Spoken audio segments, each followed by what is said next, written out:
So yun no mga kabarsyan, nandito ako ulit para magturo ng about sa electrical. Ang ituturo ko ngayon ay kung paano magpailaw ng tugang switch. So yan mga kabarsyan. Kaya umpisan na natin mga kabarsyan.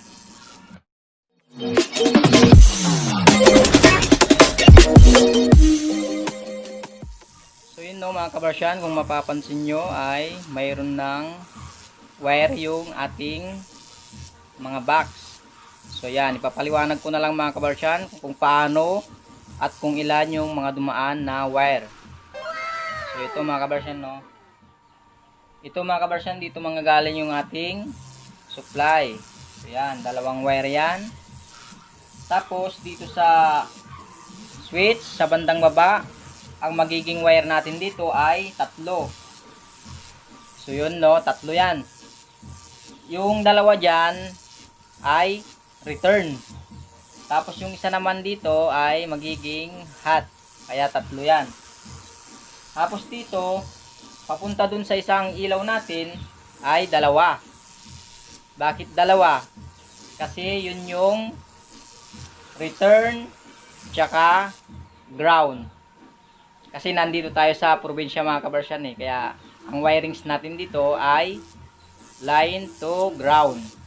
Iba sa Maynila kasi doon ang wirings doon ay line to neutral. So yun no. Kaya umpisa na natin na splicing. So yan. Isa-isahin natin mga kabarsyan na. Tignan nyo mabuti yung ating gagawin para matutunan nyo agad. So ito, dalawang wire, yung isa dito ay ground. Kaya nga yung aking sinabi, bawat ilaw mayroong ground. Kung hindi nyo pa napapanood yung ating tutorial na single switch, ay hanapin nyo lang sa aking video. So yan, para maintindihan nyo kung yung ground at neutral ay parehas lang ng work. Ground dito sa probinsya at neutral sa Maynila. So yun, umpisan na natin i-splice. Bawat ilaw, lagyan natin ng ground. So ito, yung ground doon, lagyan natin para sa ilaw natin. Kaya splice na natin. So yun. So yun, kailangan din natin dito ng isang ground. Kaya mag-splice tayo dito ng para sa isang ilaw natin na ground. Ito, splice lang natin dito.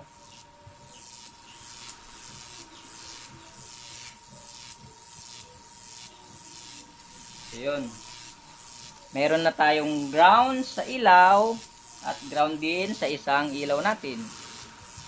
So ang mix natin ngayon ay yung ating return. Kung mapapansin nyo, yung isang wire na pumunta dun sa isang ilaw, gagawin nating return. So i-splice natin mga kabarsyan dito sa isang return na pumunta dun sa switch. So yun, splice lang natin to. Yan. So yung isang wire dito, ito na yung magiging return ng ating ilaw. Kaya ito ay, dito na natin siya iti-terminate. Kasi nandito yung isang ilaw natin. So yun no, ilalagay ko na to para makuha nyo kaagad. Bawasan lang natin kasi masyadong mahaba. Tapos, dito lang natin siya i-terminate. So, basic na basic lang to mga kabarsyan. Pwede nyo na itong gawin kapag nakuha nyo yung ating tutorial. So, ilalagay na natin. I-terminate na natin yung return. So, yan.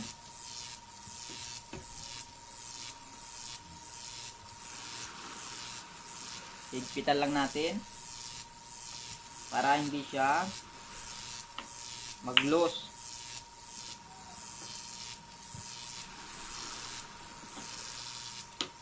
Ito na yung return na pumunta dun sa switch natin na tinirminate na natin sa ilaw. So next natin ay yung ground. na pumunta sa ilaw. Kaya ito na yung in-splice natin at ilalagay natin doon sa ilaw. So yun. Dito lang natin i-terminate sa receptacle ng ilaw. So higpitan lang natin.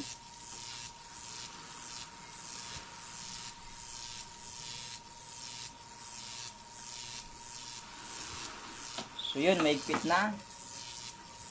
Meron na tayong receptacle sa isang ilaw. Tapos sa pangalawang ilaw. Tapos ito namang natitirang wire na ating supply. Ito na yung hot natin. Hot. Kaya dito na natin siya i-splice. Papunta sa switch. Kasi ito na yung magiging hot natin na magsusupply sa ating switch. So yun, splice na natin to. Splice. So yun. Tapos na natin in-splice. At gagawin natin dito, papaliwanag ko ulit para makuha nyo yung ating punto o makuha nyo yung tamang splicing. So yun, no, lalapit natin.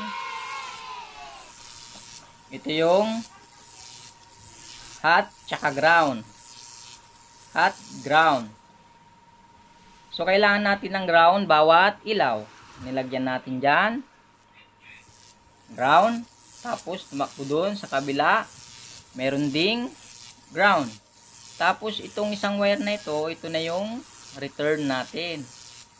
So yan, pumunta doon. Return.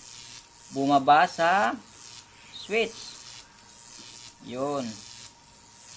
Tapos yung return naman dito, bumaba rin dun sa switch. Ito na yun. Yun. Kaya dalawa na yung return natin. Tapos itong kulay white na ito, ginawa nating hot. Kaya ito na yung magiging hot natin. So yan. Okay na tayo dyan. Ang gagawin natin ngayon ay lalagay na natin itong switch na tugang switch. So yan. Kung mapapansin nyo mga kabarsya, nilagyan ko na to ng jumper. Kasi dito kasi kukuha ng supply yung isang switch natin. So yan. Ituturo ko sa inyo kung paano pag-terminate dito sa switch. So yan.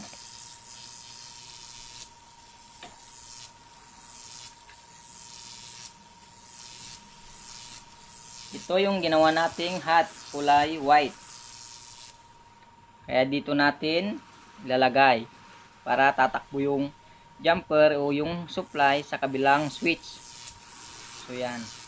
Ilalagay na natin. Itusok lang natin to mga kabarsyan.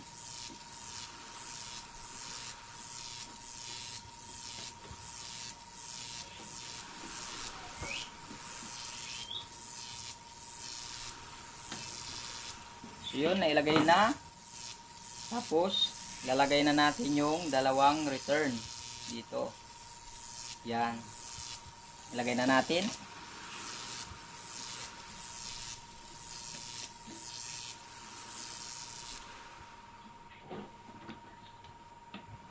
So yun, nalagay na yung isa naman.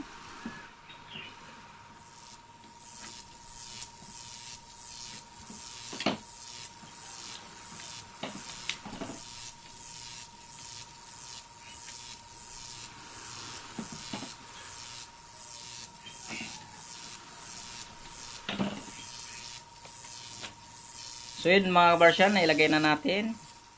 Ito yung hot, tapos may jumper tayo papunta sa kabilang switch. So yung return natin na dalawa, huwag nating pagtapatin. Ilagay natin sa bandang baba para makontrol natin yung ating switch. Ganun din sa kabila, sa bandang baba rin, huwag nating pagtapatin. Kasi hindi natin makokontrol yung switch. So yan, okay tayo dyan mga kabarsyan, no? So ang gawin natin, ilagay na natin yung ating ilaw.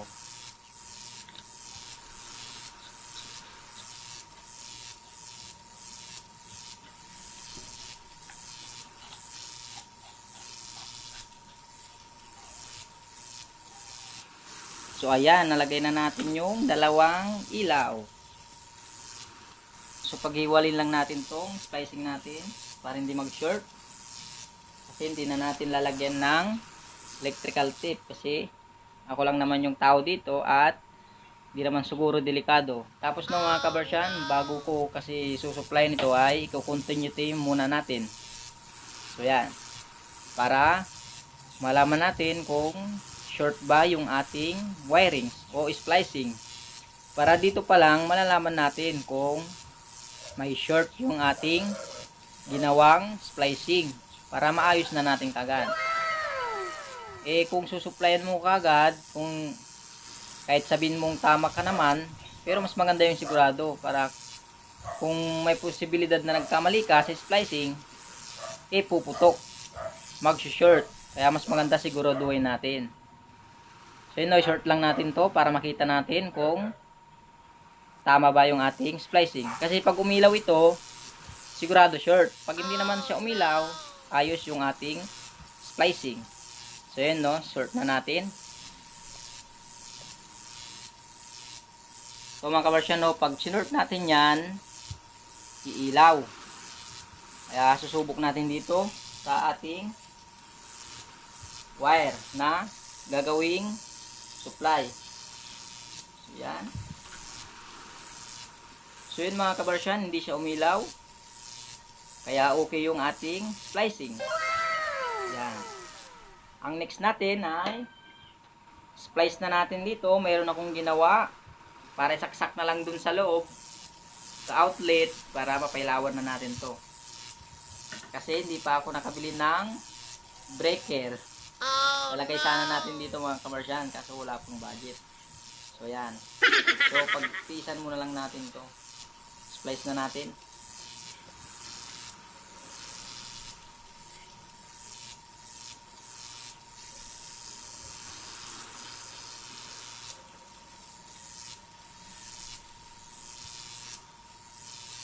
Tapos, paghiwalin lang para hindi siya mag-short.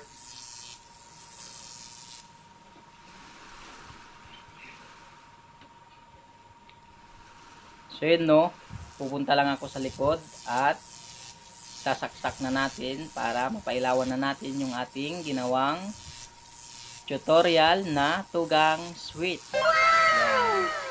A few moments later. So yun, mga kabarsyan, meron ng supply yan. At saka kung mapapansin nyo, bumaba tayo sa upuan. Kasi mahirap, baka sumabit tayo at masubukan nating kumilig. Yan. So ang gagawin na natin ay atin nang isi-switch para mapailawan na natin yung ating ginawang tutorial na tugang switch. Yan. Switch natin sa so yun. Nilaw yung ating isang switch. Switch naman natin sa baba para sa isang ilaw. So yun, umilaw din. So basic na basic lang mga kabarsyan. Sana makuha nyo yung ating ginawang tutorial para inyo namang matutunan at may apply sa inyong bahay o sa mga kapit bahay. So ayan. Para magkaroon din kayo ng sideline. Maganda yun mga kabarsyan pag meron kang alam sa electrical para hindi ka matingga. Yan. Patayin na natin sa kabila. Yun. Patayin natin itong isa. So yun. Switch natin ulit para sigurado. Off. Off. Yan. Off. Yun. So yun mga kabarsyan. Basic lang yung ating ginawang tutorial. Sana meron kayong natutunan mga kabarsyan para mas maganda. May apply nyo yan. So ang next vlog natin dito mga kabarsyan ay kung paano naman magpailaw ng 3-gang switch. So abangan nyo yan mga kabarsyan, So yun mga kabarsyan, hanggang dito na lang yung ating video. Sana mayroon kayong natutunan at nakuha nyo yung ating ginawang tutorial. Hanggang dyan muna mga kabarsyan. Maraming salamat. Oops! Baka bago ka pa lang sa aking channel ay Sana pasupport naman at pakisubscribe ang aking channel at pakipindot na rin ang notification bell para updated ka sa aking tutorial about sa electrical.